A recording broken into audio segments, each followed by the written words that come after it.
Exit poll पर बातचीत करने के लिए खास मेहमानों की मौजूदगी है, उनका परिचय आपसे करवा देती हूं। अजय आलोक जी राष्ट्रीय प्रवक्ता भारतीय जनता पार्टी के हमारे साथ जुड़ चुके हैं। महुआ माझी जी आप सांसद हैं झारखंड मुक्ति मोर्चा की, हमारे साथ मौजूद हैं। यशवंत देशमुख फाउंडर हैं सी वोटर के, हमारे साथ जुड़ चुके हैं। आप सभी का बहुत बहुत स्वागत है।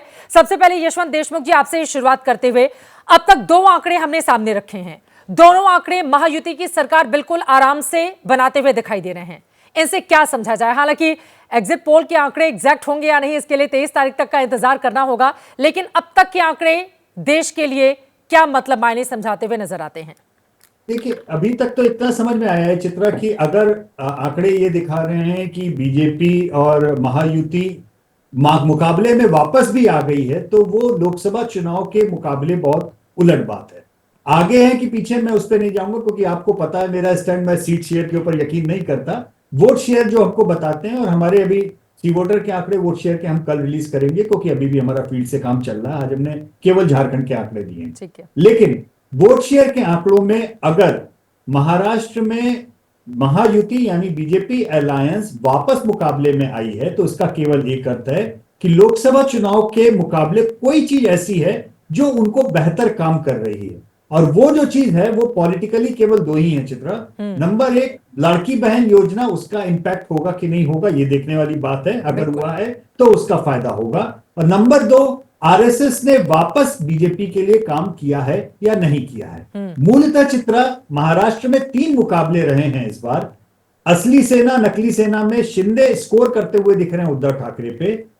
एनसीपी की लड़ाई में चाचा बुरी तरह मात देते हुए दिख रहे हैं भतीजे को, यानी शरद पवार तगड़ा स्कोर कर रहे हैं। और असली बात जो लटकेगी वो लटकेगी कि बीजेपी और कांग्रेस की लड़ाई में कौन बाजी मारता है। विदर्भ और मराठवाड़ा में जो वो लड़ाई जीतेगा सरकार उसकी बनेगी चित्रा। ये सबसे बड़ा सवाल है। 149 सीटों पर भारतीय जनता पार्टी ने चुनाव लड़ा है, 101 सीटों पर महाविकास अघाड़ी में सबसे ज्यादा चुनाव लड़ने वाली कांग्रेस पार्टी है। ऐसे में दोनों में से कौन बाजी मारता है? लेकिन अभी बीच में जो हमने वीडियो दिखाए थे अजित पवार और शरद पवार के, सत्ता की चाबी अजय आलोक जी इन्हीं के हाथों में होगी, और ऐसे में फिर भारतीय जनता पार्टी के लिए आगे की राह इतनी आसान नहीं रहने वाली है, क्योंकि चाचा भतीजे की लड़ाई हम सब ने देखा है 2019 से लेकर आज तक, वो कब किस तरफ चले जाएं कहा नहीं जा सकता। अजय आलोक जी।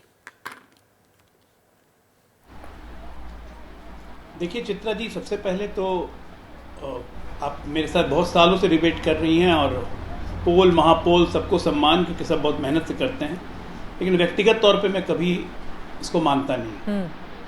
अब जहाँ तक रही महाराष्ट्र में हमारा प्रेडिक्शन की बात, तो मेरे हिसाब से महाराष्ट्र में महायुति को बहुत आराम से कंफर्टेबली 170-175 प्लस रहना चाहिए। और मैं सरप्राइज नहीं होऊंगा अगर महाविकास अघाड़ी 100 के नीचे ट्रिपल डिजिट अंक नहीं क्रॉस कर सके। इसी क्योंकि जब हम एंटी इनकम्बेंसी की बात करते हैं ना, तो फिर 2.5 साल, ये पहली बार ऐसी सरकार है पूरे देश में जिसमें 2.5 साल एक सरकार चलाई है, 2.5 साल एक ने सरकार चलाई है। तो लोगों के सामने पिक्चर बड़ा क्लियर है कि रोजी पिक्चर किसका है और पिक्चर ऑफ थॉर्न्स किसका है।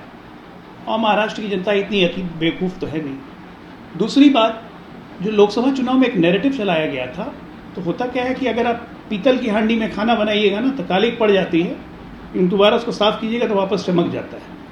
लेकिन काठ की हांडी में खाना बनाइएगा, दोबारा साफ़ करने जाइएगा तो हांडी टूट जाती है। तो काठ की हांडी बार बार चढ़ेगी नहीं। संविधान बदल जाएगा, ख़त्म हो जाएगा, आरक्षण ख़त्म हो जाएगा, ये सब नैरेटिव चला नहीं गलती से। हमारे विश्वास की मजबूत वजह यह है कि एक तो इनके नैरेटिव का फेलियर, दूसरा 2.5 साल की हमारी सरकार, डबल इंजन की सरकार, जैसे भी महिला सम्मान योजना की बात कर रहे थे और बाकी योजनाएं चाहे जो हों, लोगों ने देखा है काम बोलना, काम को फाइल्स पे लाना, काम को ज़मीन पे उतारना, तीनों में बहुत अंतर है। महाराष्ट्र में लोगों ने ज़मीन पे उतरते देखा है। अगर मैं मुंबई की बात करूँ तो लोगों ने देखा कोस्टल रोड्स कैसे बने, लोगों ने देखा वर्ल्ड सी फंड कैसे बना, ब्रिजेस कैसे बने, नवी मुंबई एयरपोर्ट कैसे एग्जिस्टेंस में आ रहा है, एक्सप्रेस वे कैसे बन रहे हैं, नया पोर्ट कैसे आ रहा है, ये लोग देख रहे हैं। लोगों की जिंदगी में मौलिक बदलाव क्या हो रहे हैं। इसलिए मुझे नहीं लगता है कि ये सब कुछ होगा। अल्टीमेटली एक नरेंद्र मोदी और एकनाथ शिंदे, देवेंद्र फडणवीस की सरकार, लोगों को भरोसा है कि डिलीवरी यही कर सकती है, करप्शन फ्री गवर्नमेंट यही दे सकती है, लॉ एंड ऑर्डर यही दे सकती है। और अजय आलोक जी, जो बातें आप कह रहे हैं ना, मैं 2019 का चुनाव याद करना चाहूंगी जब आपकी और शिवसेना की सीटें एक साथ आई थी और उसके बाद एक अलग तरह का नैरेटिव भी हमने देश में देखा था। उस समय बीजेपी सबसे ज्यादा सीटों के साथ 105 सीटें लेकर पार्टी बनी थी, लेकिन हमने देखा आपके छोटे सहयोगी दल शिवसेना ने किस तरह से अपने आप को पलटा था और उसके बाद हमने 3 मुख्यमंत्रियों की शपथ लेते हुए देखा है बीते 5 सालों में।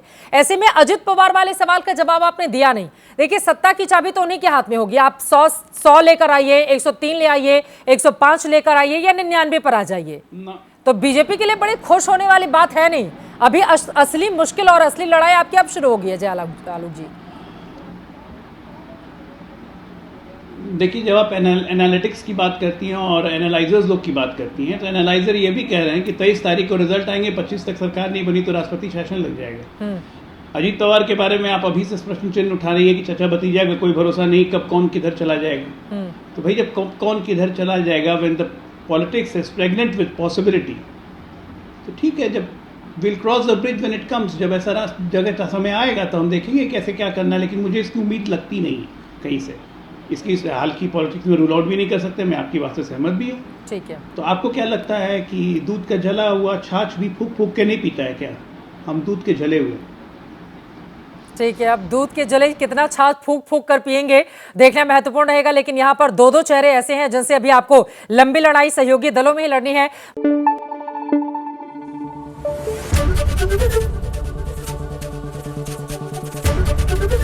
एबीपी न्यूज आपको रखे आगे।